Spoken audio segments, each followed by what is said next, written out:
예루살렘이 군대들에게 에워싸는 것을 보거든 그 멸망이 가까운 줄 알라. 그때 유대에 있는 자들은 산으로 도망할지며 성내에 있는 자들은 나아갈지며 초원에 있는 자들은 그리로 들어가지 말지어다.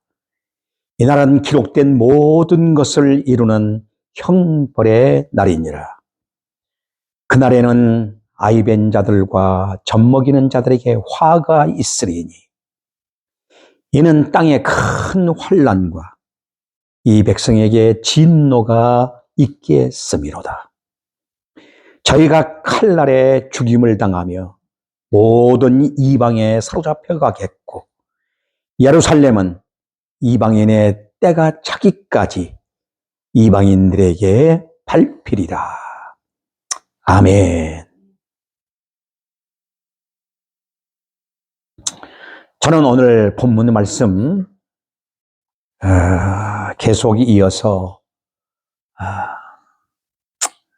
종말에 대한 징조에 관한 말씀을 계속 지금 드리고 있습니다. 오늘은 이방인의 때라 하는 제목으로 함께 은혜를 나누면서 우리의 신앙을 다시 한번 돌아보고 재정립하는 그러한 기회가 됐으면 좋겠습니다. 예수님께서는 예루살렘 성에 입성하신 지 3일째 되는 날 성전에서 마지막 예언의 말씀을 주셨습니다. 이날은 화요일이고 금요일에 십자가에 죽이심을 당하게 되십니다. 예루살렘의 파멸은 예언한 지 약 40년 후에 AD 70년 역사적으로 성취가 됩니다. 예수님은 예루살렘의 멸망이 구약에서부터 예언되어 온 계시의 성취로서 그것은 형벌의 의미를 지니고 있다. 이렇게 말씀하고 있습니다. 예수님께서는 예루살렘의 멸망을 누가복음에서만도 4회에 걸쳐서 계속 말씀하셨습니다. 13장 43절로 35절에 19장 41절에서 44절 23장 28절로 31절 본문 등 이렇게 예루살렘 멸망을 계속해서 주님은 예언으로 선포하셨습니다. 왜 그랬을까요? 때가 가까웠다는 겁니다. 아주 임박했다는 겁니다. 징벌의 날이 하나님의 징벌의 대접의 날이 아주 가까웠어요. 회개하라고 주님은 저들에게 거듭거듭 이렇게 회개를 촉구하고 있었던 겁니다. 선지자들이 외쳐도 듣지 않았습니다. 하나님의 거룩한 백성들이 외쳐도 듣지 않았습니다. 마지막으로 이제는 예수님이 오셔서 하나님의 아들 예수 그리스도가 직접적으로 저들에게 지금 이 말씀을 전해주고 있는데 저들은 회개할 생각을 안 하고 있습니다. 도리어 이렇게 외치는 예수님을 죽이기 위해서 산헤드린과 함께 종교 지도자들과 함께 공모하고 있었다는 사실을 우리는 생각하면서 얼마나 긴급한 상황 속에서 외쳐지는 말씀인가를 생각하며 이 메시지는 바로 과거, 현재, 미래로 이어지는 종말론적 예언이라는 사실을 우리는 기억하면서 이 말씀 속에서 은혜와 축복이 되기를 바랍니다. 첫째로 예루살렘의 이 말 형벌의 날이라 이렇게 말씀하고 있습니다. 형벌의 날 22절에 보면 이 날들은 기록된 모든 것을 이루는 기록된 모든 것을 그러니까 기록된 모든 것이 뭡니까? 구약성경이죠. 구약성경에서 계속 선지자들을 통해서 하나님의 종들을 통해서 외치고 외쳤던 그 모든 말씀들, 회개하지 않음으로 말미암아 형벌의 날이라 이렇게 말씀하고 있습니다. 그것은 첫째로 멸망에 대한 예언 성취의 날인 것입니다. 20절로 22절을 보면은 이렇게 나와 있습니다. 너희가 예루살렘이 군대들에게 에워싸이는 것을 보거든 그 멸망이 가까운 줄 알라. 에워싸이는 것을 보거든. 근데 유대주의자들은 절대로 예루살렘은 무너지지 아니할 것이라고 저들은 착각하고 있었습니다. 그리고 22절에 보면은 이 날들은 기록된 모든 것을 이루는 형벌의 날이라 이렇게 말하고 있지 않습니까? 예루살렘의 멸망은 이미 여러 번 예언된 계시가 성취되는 날이 될 것이라고 예수님은 말씀하고 있습니다.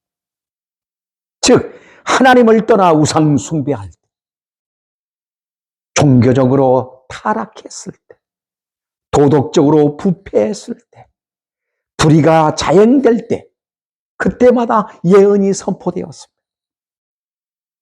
그 예언이 선포된 날, 바로 그 예언이 무엇입니까? 멸망이 성취되는 날이라는 사실. 둘째는 범죄에 대한 형벌의 날이라는 겁니다.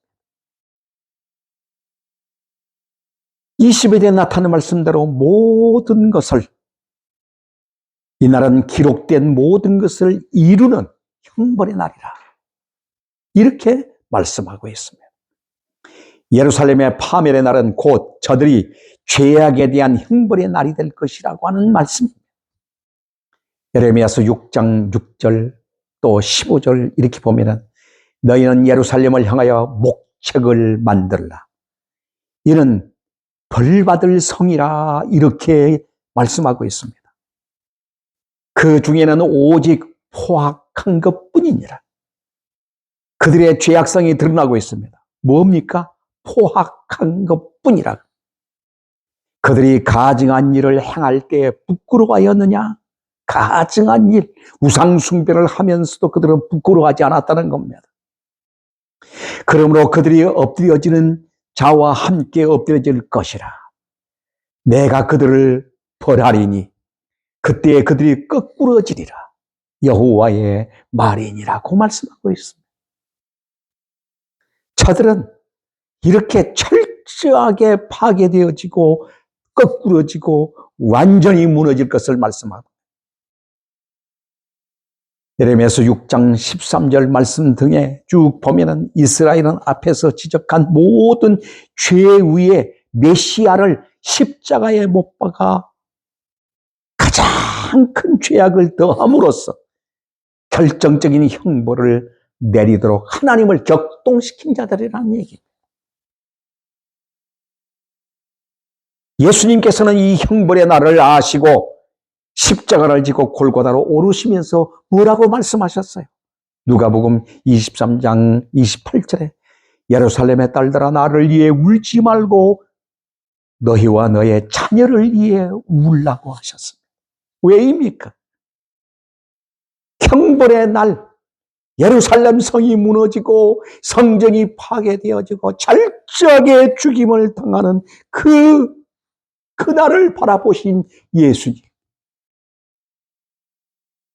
가슴이 찢어지도록 아프고 십자가를 지고 올라가시면서도 안타까워하시면서 외칩니다. 저들을 회개를 촉구하십니다. 나를 위해 울지 말고 너희와 너의 자녀를 위해 울라고.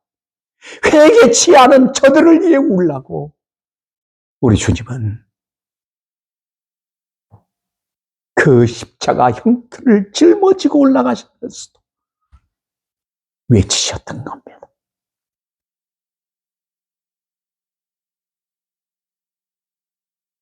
둘째는 예루살렘 파멸의 역사적 상황입니다. 예수님을 십자가에 처형한 후 로마에서 파송된 집행관들은 부패한 자들이었습니다. 유대인들의 전통을 무시하였고 로마에 대한 반감이 유대인들로부터 반기를 들게 했습니다. 로마는 대제사장 임명권을 행사했습니다. 정치적으로. 그래서 정치적으로 대제사장이 세워졌습니다. 성전의 헌금들을 착복했습니다. 열심당에 가담하여 혁명을 기도하는 자들을 색출하여 가혹한 억압과 정책을 펼쳐나갔습니다. 로마 황제 네로의 정책으로 10여 년 동안 폭정이 자행되었고, 그러자 전역에서 반란 세력들이 일어났습니다. 그 반란 세력들을 색출하여 십자가에 못 박아 죽였습니다. 그런데도 반란 세력들은 계속적으로 일어났습니다. 이때에 학살당한 유대인들이 3,600명에 달하였다고 역사가 요세푸스는 전하고 있습니다. 이렇게 하여도 반란이 진압되지 않자 로마는 AD 68년에 로마의 황제 베스파시아누스, 그의 아들 티도를 예루살렘에 보내요. 예루살렘을 파멸하라고 명하였습니다. 예루살렘의 파멸은 극에 달하였습니다. 티도는 부하들에게 명령하기를 예루살렘의 성에 사람이 한 사람도 산 적이 없었던 것처럼, 한 사람도 살 사람이 없었던 것처럼 철저하게 파괴하라고 명령을 내렸습니다. 이때 유대인들이 얼마나 많은 사람이 죽었는지 110만 명이 죽었습니다. 그리고 포로로 잡혀간 자들이 9만 7천여 명에 달하였습니다. 왜 이 많은 사람들이 죽었느냐 하면, 예루살렘 성전 안에 들어가면 살 것이라고 하는 이 거짓 예언자들의 예언을 믿고 예루살렘으로, 성으로, 그리고 성전으로 모여들었던 수많은 사람들이 한꺼번에 다 죽임을 당하게 되었던 것입니다.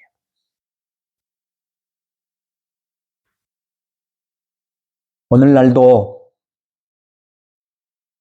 종말이 되어지면서 얼마나 거짓 예언자들이 많이 일어나고 있는지 모릅니다. 주님은 말씀합니다. 메시아가 여기 있다 저기 있다 하여도 너희는 믿지 말라.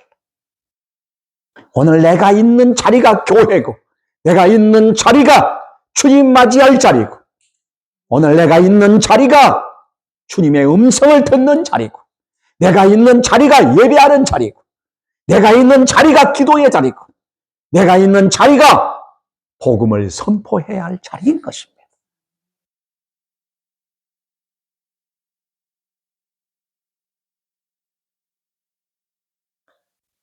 우리는 멸망을 피하는 지혜를 가지고 살아가야 할 것입니다. 예수님은 21절에 이렇게 말씀합니다. 그때 유대에 있는 자들은 뭐라고 그랬어요? 산으로 도망가라. 그때 유대에 있는 자들은 산으로 도망할지며, 성내에 있는 자들은 나갈지며, 촌에 있는 자들은 그리로 들어가지 말지어다라고 말씀하고 있습니다. 실제로 이 말씀을 기억하고 유대 땅을 떠나 요단강 동편 베레아 지방 펠라로 피신한 주의 성도들은 생명을 보존했다는 것입니다. 사랑하는 여러분, 오늘 우리가 피해야 할 곳이 어디입니까? 말씀으로 피해가야 합니다. 말씀 안으로 들어가야 합니다. 참 성전이신 그리스도 안으로 들어가야 합니다. 그것이 바로 오늘 우리의 말씀을 사랑하는 성도들의 지혜라는 사실을 잊지 마시기 바랍니다. 셋째는 이방인의 때입니다. 이 때는 바로 그리스도의 때라고 말합니다. 구약에서 이방인은 이스라엘을 대적하며 하나님을 반대하는 자들로 등장합니다. 그들은 항상 우상적이었으며 하나님을 거부하는 자들이며 율법이 없는 자들은 이방인이라고 말하였습니다. 그러나 하나님께서 구약 성경 곳곳에 그 죄악에서 돌이켜 회개하고 하나님 품으로 돌아올 것을 예언하였던 것입니다. 이사야 60장 1절로 4절에 보면은 이사야 선지자를 통해서 얼마나 정확하게 이방인들이 회개하고 돌아올 것을 말씀하고 있는지 모릅니다.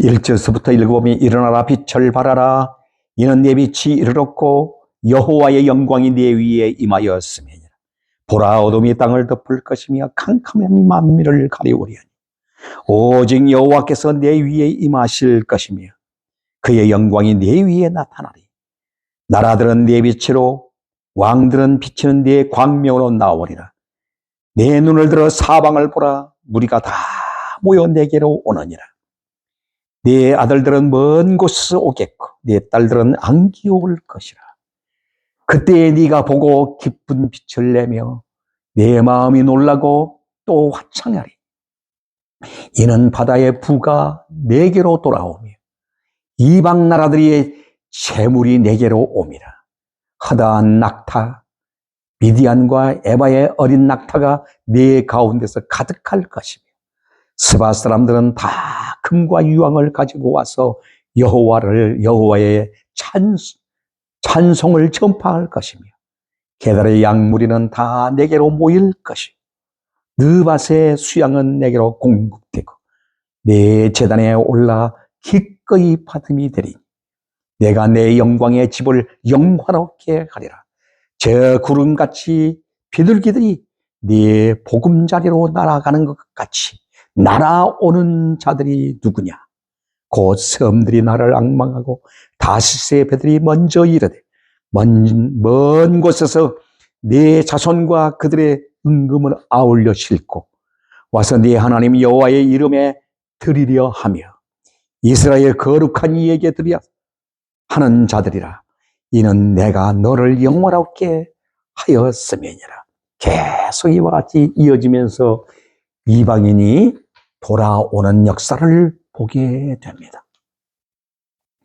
신약 시대에 이방인의 구원이 현실로 이루어짐을 나타내는 모습들을 우리는 보게 됩니다. 이스라엘 민족은 문자 그대로 이방인들을 멸시하고 그들에 대한 우월감을 늘 가지고 있었지만 하나님께서는 변함없이 이방인들을 사랑하시고 그들에게 은혜를 베푸셨습니다.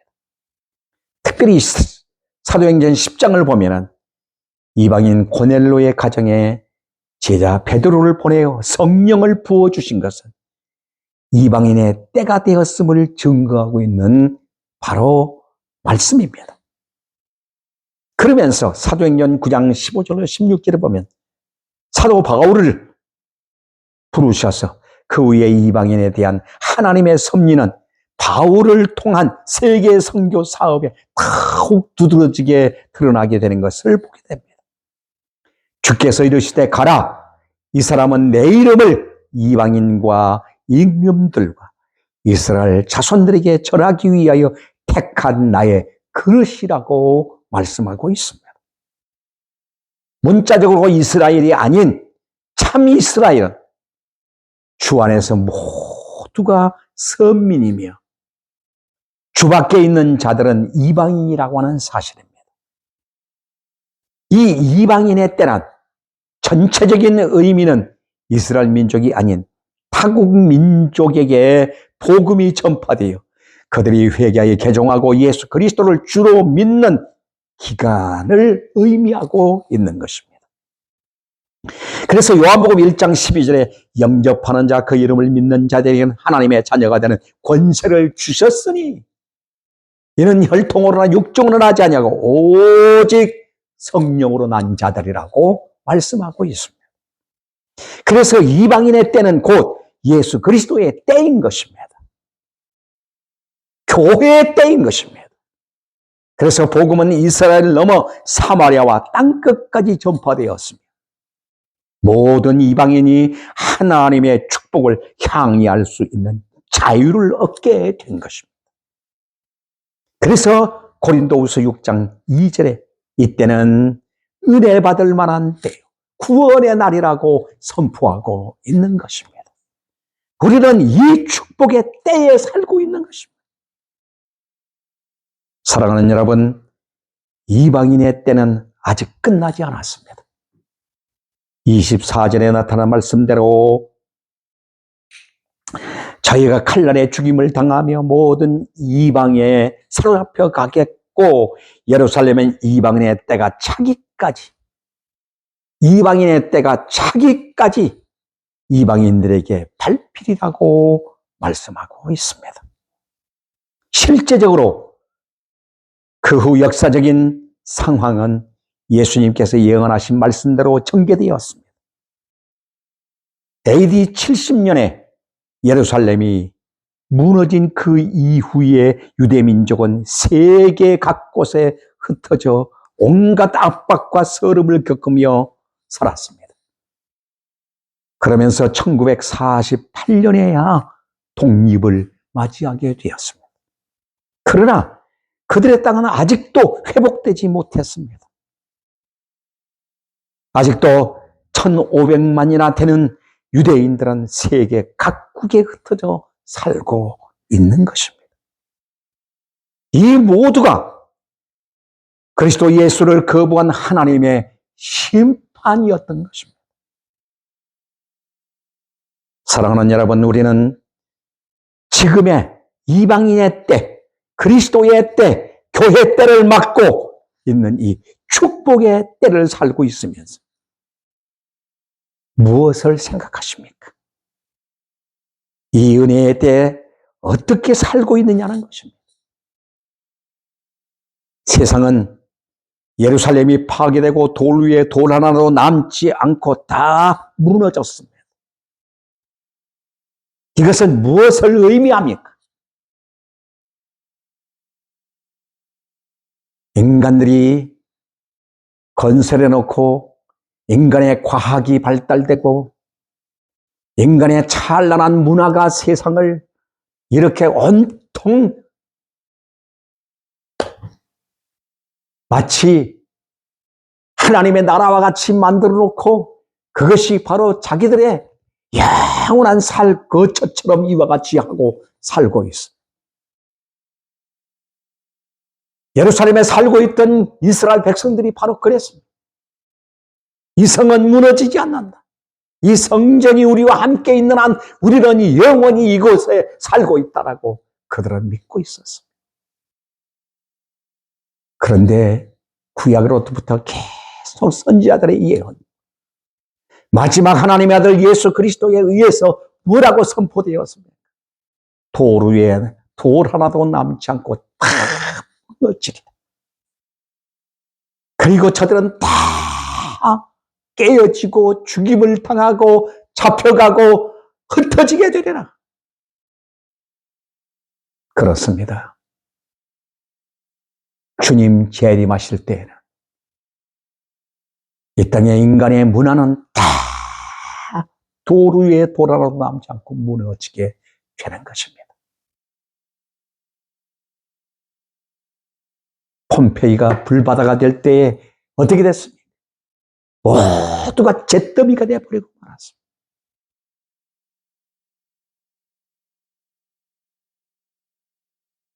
무너질 이 세상에 대한 나의 신앙 철학은 어떤지를 오늘 우리는 계속 물으면서 하나님의 나라에 대한 확고한 신앙을 바르게 세우고 좌로나 우로나 치우치지 아니하고 흔들림 없이 하나님의 나라는 먹는 것과 마시는 것이 아니오 오직 성령 안에서 사랑과 희락과 화평이라는 이 완벽한 하나님의 나라의 신앙을 우리 안에 정착시키고 이 세상 속에서도 선민으로서의 자긍심을 가지고 살아갈 수 있기를 주의 이름으로 축원합니다. 기도하겠습니다. 자비롭고 은혜로우신 아버지 감사합니다. 저희들을 이처럼 사랑해 주시고 은혜 베풀어 주셔서 오늘을 살아가며 선민으로서 어떻게 살아야 할 것을 우리에게 계시하여 주신 말씀을 통하여 전율을 느끼면서 회개합니다. 하나님, 세상에 대한 우리의 각오와 결단이 어떤 것인가? 이 세상은 우리가 거처할 영원한 처소가 아니고 잠시 머물렀다 가며 하나님의 나라와 의를 준비하는 기회라고 하는 사실을 기억하며 다시 한번 신앙을 다짐하고 믿음을 다짐하고 하나님 앞에 새롭게 선민의식을 가지고 살겠다고 하는 각오를 갖게 하심을 감사드립니다. 이 어둠을 깨트려내게 하시고 광명의 빛을 주신 주님 앞에 감사함으로 매일 그 성령의 비단에서 말씀의 비단에서 철저한 믿음 이루고 살아가게 하옵소서. 감사드리며 예수 그리스도 이름으로 기도하옵나이다. 아멘.